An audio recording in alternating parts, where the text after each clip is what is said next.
Ever find yourself in a situation where like you're kind of juggling different loyalties? Oh, yeah. Maybe a friend asks you for a favor that bends the rules at work. Hmm. Or say you're on a committee and you're Yeah. choosing a vendor Right. and, one of the bids is from like your brother-in-law's company. I Yeah. mean, we've all been there, right? We have. And that's exactly what this deep dive is all about, Yeah. conflicts of interest. Exactly. We've got a compliance officers playbook for this one. Great. I've got some real-world case studies too. Hmm.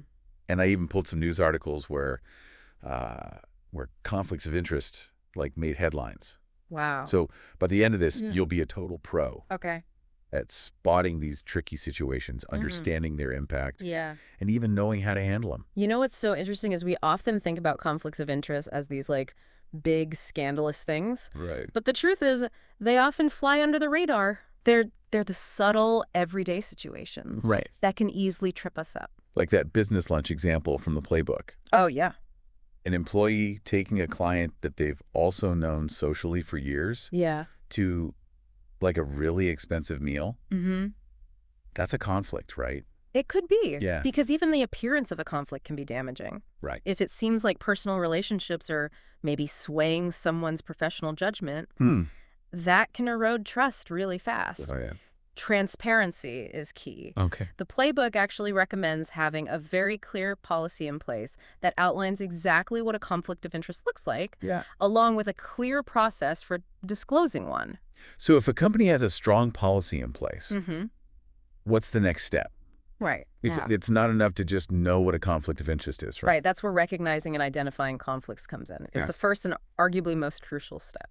So it's like having that internal alarm bell that goes off Yeah. when you know something doesn't feel quite right. Exactly. You're attuned to the subtle signs, Yeah. the little things that might signal a potential conflict, Right. and a solid company policy acts as a guide, Mm-hmm. helping employees navigate those murky waters. But let's be honest, policies can sometimes feel like just a formality. Yeah, How do you create a culture where people genuinely care about these things? that's where leadership comes in. Okay. When leaders openly disclose their own potential conflicts and diligently follow the same rules as everyone else, Right. that sets a powerful example. Yeah. It shows that integrity matters from the top down.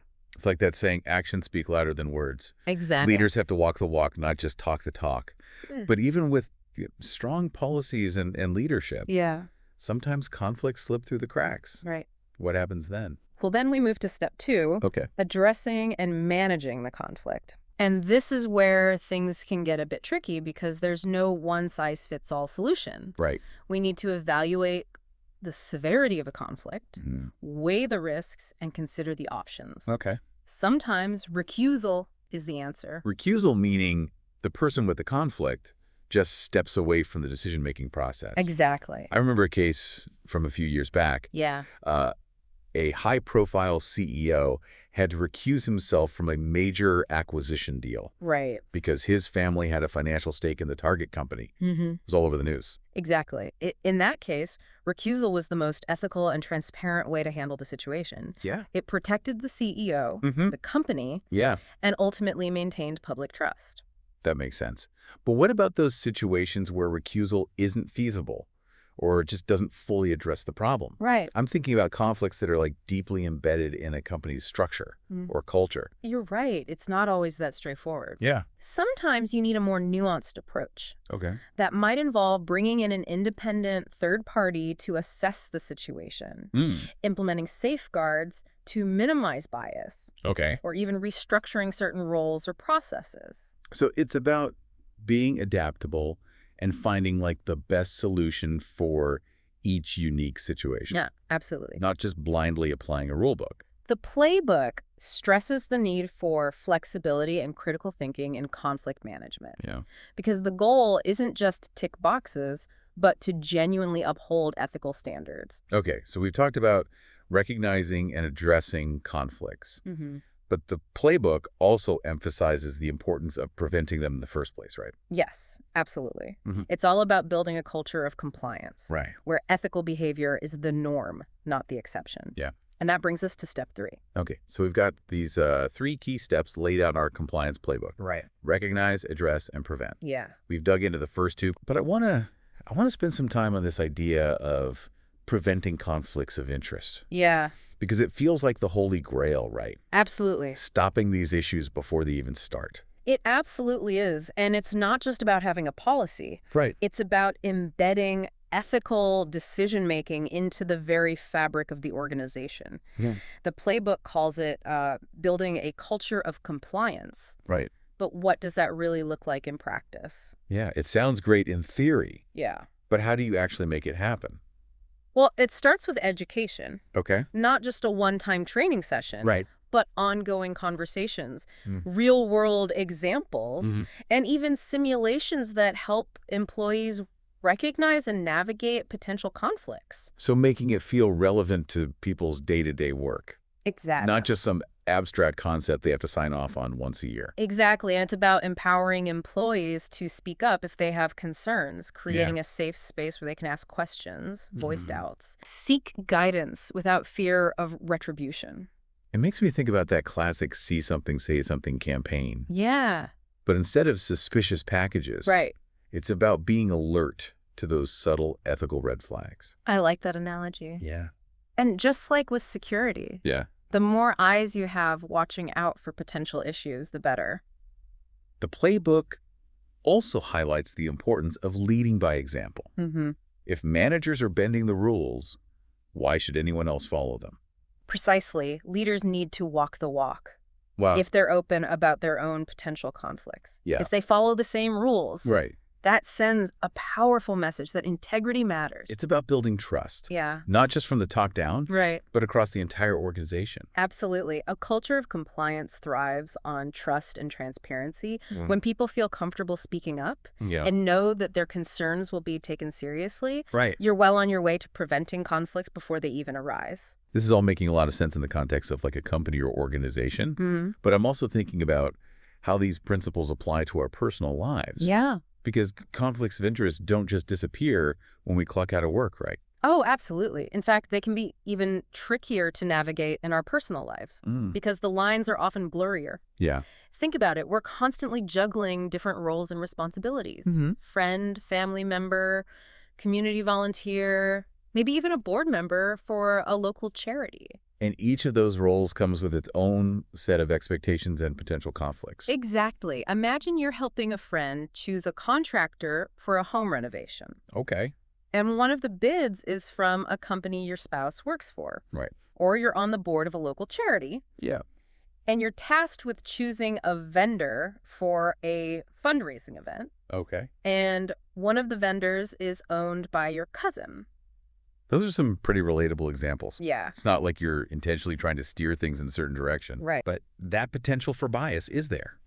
And even if you're being completely objective, Right. the perception of a conflict can be just as damaging as an actual conflict. Yeah. It can erode trust, strain relationship, All right. and create all sorts of awkwardness. So what's the solution? Yeah. How do we navigate these conflicts in our personal lives? Right. Is it all about recusing ourselves from every decision that involves someone we know? Well, recusal can certainly be a useful tool, Yeah. but it's not always practical or even possible in our personal lives. Right. Sometimes the best approach is simply to be upfront about the potential conflict. Okay.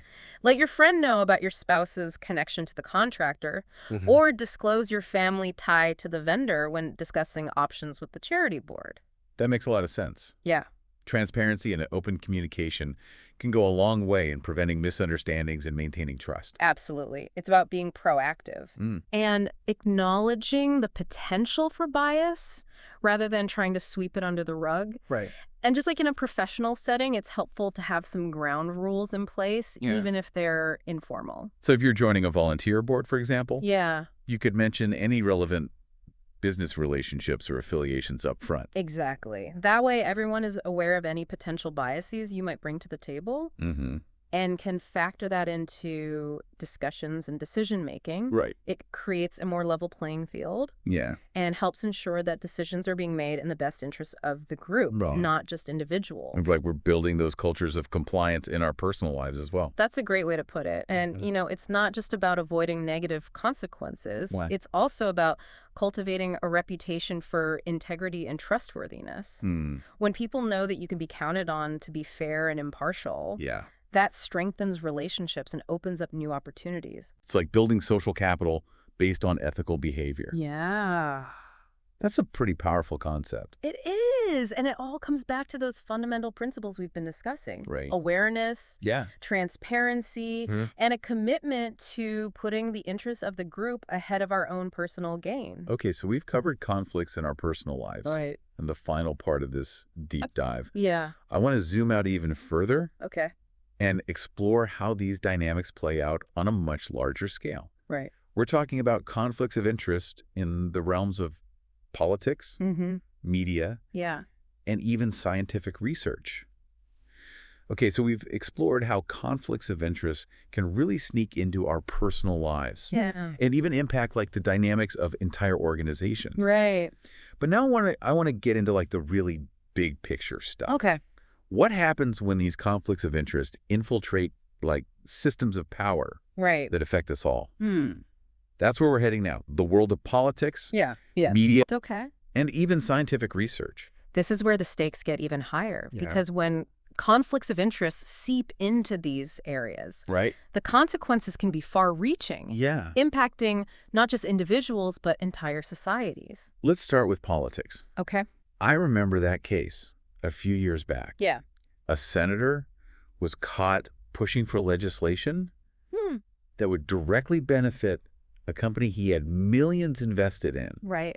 Talk about a blatant conflict of interest. It's a classic example, Yeah. and unfortunately not that uncommon. Right. You see it with campaign financing, Yeah. lobbying efforts, even just the revolving door between government and private industry. Right. When personal financial gain becomes entangled with public policy decisions, it erodes public trust and can skew those decisions away from the common good. It creates this sense that the system is rigged, Yeah. that those in power are playing by a different set of rules, Right. and that cynicism can be toxic.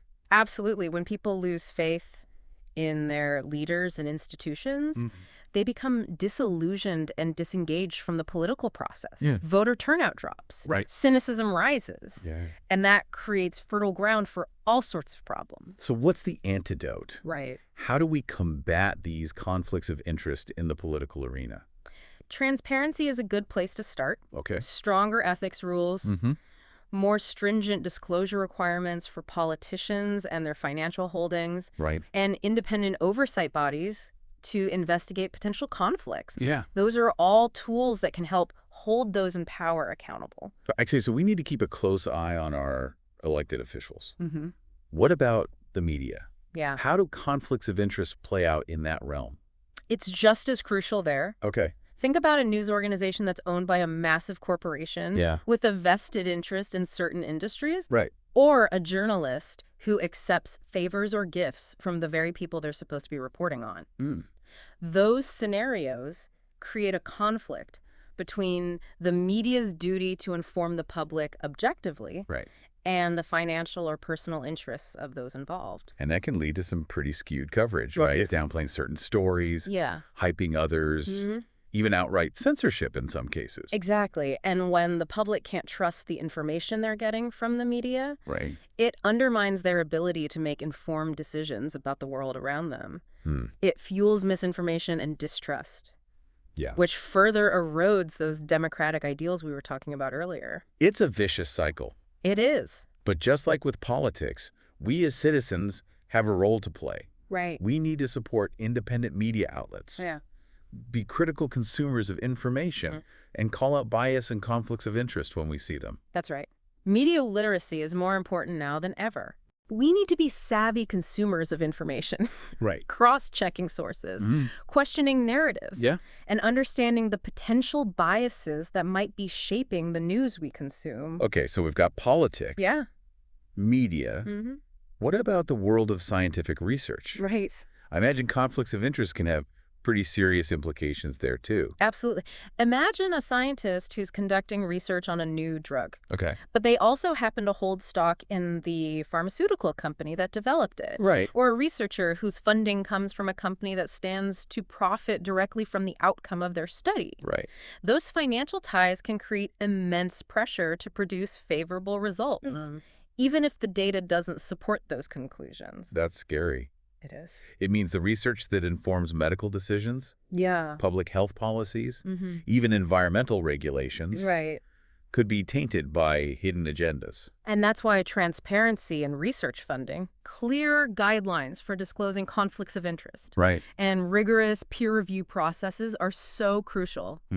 We need to be able to trust that the science that underpins our understanding of the world is objective and reliable. So as we wrap up this deep dive, Yeah. I'm really struck by how pervasive this issue is. Right. Conflicts of interest aren't just some, abstract ethical dilemma. Yeah. They're woven into the fabric of our personal lives, our workplaces, Right. and even the systems that govern our society. And I think that's the biggest takeaway here. Yeah. We need to be vigilant, not just in our own lives, but in holding those in positions of power accountable for their actions. We need to demand transparency, Yeah. call out conflicts of interest when we see them, and advocate for stronger ethical guidelines and regulations. It's an ongoing process, a constant push and pull, but it's a fight worth having. It's a fight for a more ethical, transparent, and ultimately a more just world. Right. And on that note, Okay. I want to thank you for joining us on this deep dive into the complex and often murky world of conflicts of interest. Yeah. We hope you feel empowered to take these insights and apply them to your own lives, your communities, Right. and the world around you. It's been a pleasure. Remember, awareness is the first step. Right. Keep asking questions. Yeah. Keep challenging assumptions, and keep pushing for a better future.